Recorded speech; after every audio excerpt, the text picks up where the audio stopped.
नमस्कार मित्रों, स्वागत है आपका हमारे YouTube चैनल जीएस मस्ती विद विनय सर के साथ। आइए जुड़ते हैं कुछ महत्वपूर्ण तथ्यों के साथ, जिनमें से आज हम लोग पढ़ेंगे बैंकों के विलय के बारे में। यहाँ से क्वेश्चन बन सकते हैं, कौन सा बैंक किस में विलय किया गया, उसी के बारे में थोड़ा देख लेते हैं। अगर देखा जाए भारत में बैंकिंग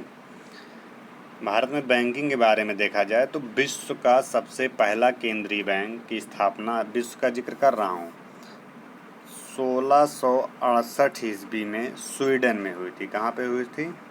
स्वीडन में। अभी हम लोग भूमिका बना रहे हैं। जबकि सन 1770 में भारत में आधुनिक बैंक प्रणाली का शुभारंभ बैंक ऑफ हिंदुस्तान की स्थापना के साथ हुआ। किसके साथ हुआ? भारत में बैंक ऑफ हिंदुस्तान की स्थापना के साथ हुआ था। भारत में 3 प्रेसिडेंसी बैंकों की स्थापना हुई थी। वो कौन कौन सी थी जो 3 प्रेसिडेंसी बैंकें थी? 1806 ईस्वी में बैंक ऑफ बंगाल थी। कौन थी? 1806 में थी, क्या थी? बैंक ऑफ बंगाल पहली हो गई। दूसरी थी 1840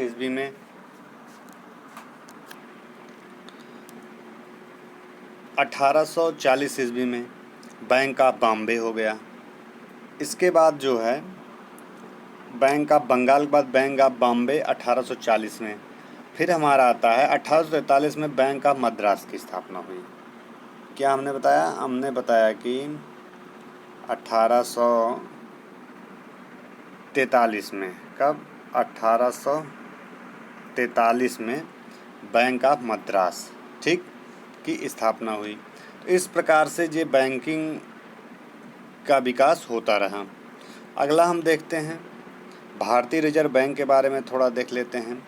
जो भारतीय रिजर्व बैंक थी हमारी, रिजर्व बैंक ऑफ इंडिया जिसे बोलते हैं, आरबीआई जिसे बोलते हैं, इसके बारे में थोड़ा देख लेते हैं मोटे तौर पे। हिल्टन यंग आयोग की अनुशंसा पर एक आयोग बना था। कौन सा आयोग था? वो था हिल्टन यंग आयोग। हिल्टन यंग आयोग की अनुशंसा पर केंद्रीय बैंक के रूप में 1 अप्रैल 1935 ईस्वी को, ठीक है, 1 अप्रैल 1935 ईस्वी को भारतीय रिजर्व बैंक आरबीआई की स्थापना हुई थी। 1935 1 जनवरी 1949 को। अब ये तो स्थापना पूछेगा, तब स्थापना क्या कहोगे? 1935 आरबीआई के। उसके बाद अगर पूछे राष्ट्रीयकरण का जिक्र किया जाए कि आरबीआई का राष्ट्रीयकरण कब हुआ था, तो 1 जनवरी 1949। यहाँ पे बहुत ज़्यादा कन्फ्यूजन होता है लोगों को, तो थोड़ा 1935-49 में क्या हुआ था? राष्ट्रीयकरण हुआ था। स्थापना कब हुई थी? 1935 में। इसको ध्यान में रखिएगा। ये कुछ महत्वपूर्ण तथ्य हैं आरबीआई से संबंधित। राष्ट्रीयकरण के बारे में पूछ लेता है। अगर देखा जाए डायरेक्ट पूछ ले, जैसे आरबीआई के कार्यालय के बारे में अगर जिक्र किया जाए, आरबीआई का प्रधान कार्यालय कहाँ है, तो हम बताते चल रहे हैं। आरबीआई का प्रधान कार्यालय मुंबई का नाम सुना होगा आपने, मुंबई में है। कहाँ पे है? मुंबई में है आरबीआई का कार्यालय, मुंबई में हो गया। आरबीआई का लेखा वर्ष जो होता है 1 जुलाई से 30 जून तक है। अगर आरबीआई का लेखा वर्ष पूछा जाए, लेखा वर्ष आरबीआई का लेखा वर्ष जो है कब होता है? 1 जुलाई से 30 जून। ये याद कर लीजिएगा, क्वेश्चन डायरेक्ट पूछ सकता है। आरबीआई जो होता है सभी वाणिज्यिक बैंकों का विनियमन और नियंत्रण करता है। अगर पूछे सभी वाणिज्यिक बैंकों का विनियमन एवं नियंत्रण कौन सा करता है, तो आरबीआई करता है। आरबीआई का प्रमुख कार्य देश में मुद्रा एवं साख के प्रसार को नियमित एवं नियंत्रित करना है। क्लियर? नियमित करना है मुद्रा साख को एवं नियंत्रित करना है। 1 रुपये के नोट तथा सिक्कों का निर्गमन वित्त मंत्रालय करता है। अगर पूछे 1 रुपये के नोट एवं सिक्कों का जो निर्गमन होता है, वित्त मंत्रालय भारत सरकार का। जबकि करेंसी नोटों का निर्गमन, अगर कहे करेंसी नोटों का निर्गमन कौन करता है? आरबीआई करता है, ध्यान में रखिएगा। करेंसी नोटों का निर्गमन जो करता है आरबीआई करता है। 1 रुपये के नोट पर केंद्रीय वित्त सचिव का हस्ताक्षर होता है। अगर नोट का जिक्र किया जाए, 1 रुपये के नोट का जिक्र किया जाए तो केंद्रीय वित्त सचिव का हस्ताक्षर होगा। आइए हम देखते हैं भारत में जो कुछ बैंकों को विलय किया गया है उनके बारे में। बाकी अगर बैंकिंग प्रणाली देखा जाए तो भी बहुत बड़ी बैंकिंग प्रणाली है, तो हम उस पर ध्यान ना देकर के जो मेन थी उसके बारे में थोड़ा बता दिया, भूमिका बन गई आपकी। अब आइए देखते हैं कौन सी बैंक किन में विलय किया गया। जैसे कह रहे हैं 30 अगस्त 2019 को वित्त मंत्री निर्मला सीतारमण ने 10 सार्वजनिक क्षेत्र के बैंकों को, हमने क्या कहा, 10 सार्वजनिक क्षेत्र के बैंकों को 4 बड़े बैंकों में विलय करने की घोषणा की। इस विलय के बाद अब देश में सार्वजनिक क्षेत्र की बैंकों की संख्या 27 से घटकर 12 हो गई। ये पॉइंट बहुत इम्पॉर्टेंट है। क्या सार्वजनिक क्षेत्र के जो बैंक थे पहले संख्या कितनी थी? 27, अब कितनी हो गई? 12, घट के कितनी हो गई है? 12 हो गई है। ये सार्वजनिक क्षेत्र के बैंकों की संख्या का जिक्र किया जाता है। तो आइए देखते हैं कौन सी बैंक इनमें विलय किया गया था। जैसे oriental bank of commerce, OBC के नाम से जाना जाता है, और यूनाइटेड बैंक ऑफ इंडिया, इन दोनों को समाहित किस में कर दिया गया? पंजाब नेशनल बैंक अर्थात पीएनबी में कर दिया गया। तो ध्यान दीजिएगा, तो कूट में बना दे कौन सी बैंक किसके। पंजाब नेशनल बैंक में कौन कौन सी बैंक आई हैं? तो पंजाब नेशनल बैंक में ओरिएंटल बैंक ऑफ कॉमर्स, जिसे ओबीसी याद कर लीजिए, United bank of India UBI याद कर लीजिए। पूछेगा जैसे डायरेक्ट सिंडिकेट बैंक का विलय किस में किया गया? तो केनरा में किया गया है सिंडिकेट बैंक का विलय। आंध्रा बैंक और कॉरपोरेशन बैंक, आंध्रा बैंक और कॉरपोरेशन दोनों बैंक का विलय किस में किया गया है? यूनियन बैंक ऑफ इंडिया में किया गया है।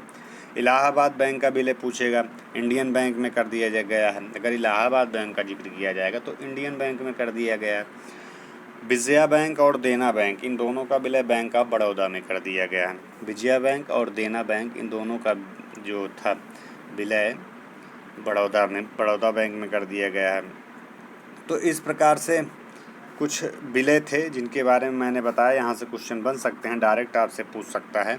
हम देखते हैं वर्तमान में जो 12 बैंक हैं उनके बारे में एक सरसरी निगाह से देख लेते हैं। जैसे पहली बैंक आप हो जाएगी बैंक ऑफ बड़ौदा।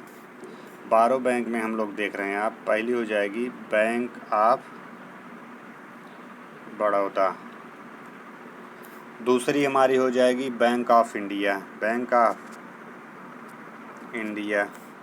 तीसरी हो जाएगी bank of Maharashtra, bank of Maharashtra.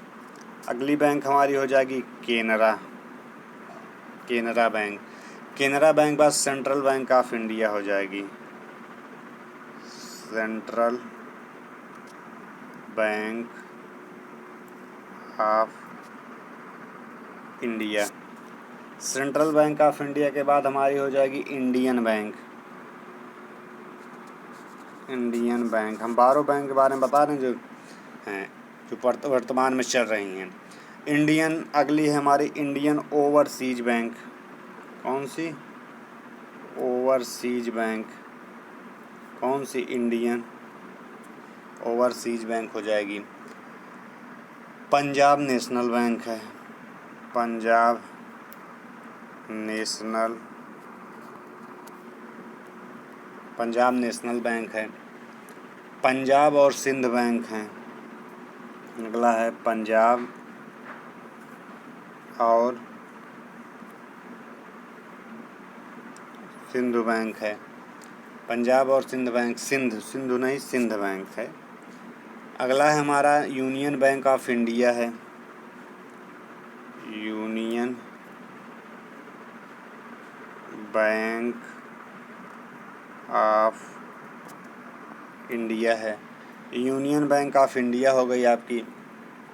ग्रामीण बैंक है, यूको बैंक के बारे में पता होगा आपको, ये भी 12 में आती है, यूको बैंक है। यूको बैंक के बाद लास्ट बैंक हमारी 12वीं आती है स्टेट बैंक ऑफ इंडिया। कौन सी? State Bank of India. तो ये इस प्रकार से हमारी 12वीं बैंक थी जिनका अभी विलय किया गया है, और ये 12 चल रही हैं। पहले 27 थी, ये 12 हो गई हैं। मित्रों, यदि यह वीडियो अच्छा लगा हो तो इसे शेयर और सब्सक्राइब करिए। हम मिलते हैं अपना पुनः दूसरे वाले वीडियो में, तब तक के लिए धन्यवाद।